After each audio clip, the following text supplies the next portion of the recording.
आप देख रहे हैं नेट्रिक न्यूज, साहस सच कहने का। नमस्कार, नेट्रिक न्यूज में आप सभी का स्वागत है। मैं हूं आपके साथ सपना दुबे।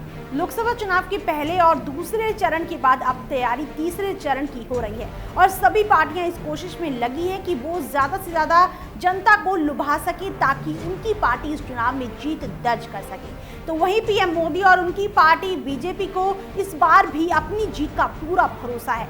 वो अपनी हर रैली में कह रहे हैं कि जनता उनके पीएम मोदी के साथ है और वो एक बार फिर मोदी सरकार को वापस लाएंगे। बीजेपी को इस बात का यकीन है कि वो इस बार के चुनाव में भी बड़ी जीत हासिल करेगी। इस बार भी बीजेपी पीएम मोदी को पीएम बनाने का सपना देख रही है। तो वहीं बीजेपी के इस सपने पर असदुद्दीन ओवैसी ने ग्रहण लगा दिया है।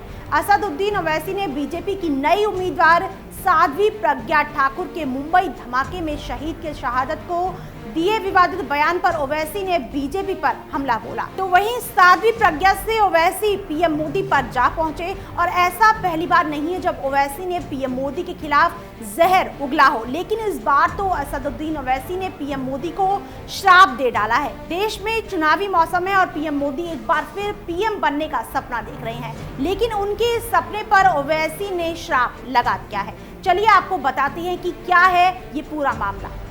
दरअसल बीते शुक्रवार को बीजेपी उम्मीदवार साध्वी प्रज्ञा ठाकुर ने मुंबई हमले 26/11 में शहीद हुए हेमंत करकरे को लेकर एक विवादित बयान दिया था। उन्होंने कहा कि हेमंत को अपने कर्मों की सजा मिली है क्योंकि उन्होंने उसे श्राप दिया था, इसलिए उसकी मौत हुई। साध्वी के इस विवादित बयान की हर कोई आलोचना कर रहा है, तो ऐसे में ऑल इंडिया मजलिस-ए-इत्तेहादुल मुस्लिमीन के प्रमुख और हैदराबाद के सांसद असदुद्दीन ओवैसी कैसे चुप बैठ सकते थे।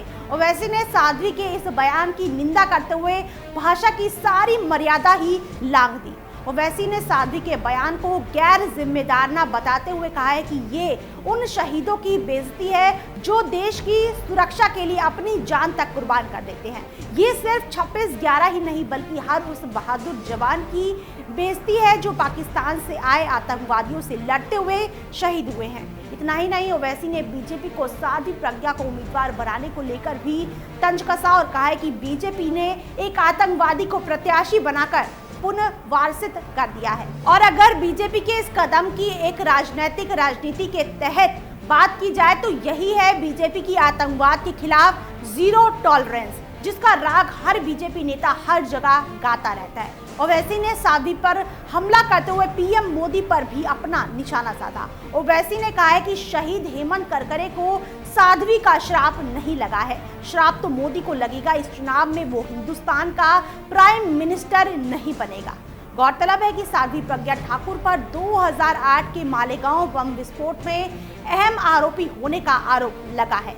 मई 2016 में राष्ट्रीय जांच एजेंसी ने मालेगांव विस्फोट मामले में दायर आरोप पत्र में प्रज्ञा को क्लीन चिट दी। बाद में उन्हें स्वास्थ्य आधार पर जमानत दी गई। भाजपा ने प्रज्ञा को भोपाल संसदीय सीट पर कांग्रेस के दिग्विजय सिंह के मुकाबले में उतारा है। फिलहाल इतना ही। बाकी ऐसी और बड़ी खबरों के लिए वीडियो को लाइक और शेयर करने के साथ साथ चैनल को सब्सक्राइब करना ना भूलें और आपकी कोई राय है तो कमेंट के जरिए हमें जरूर बताएं।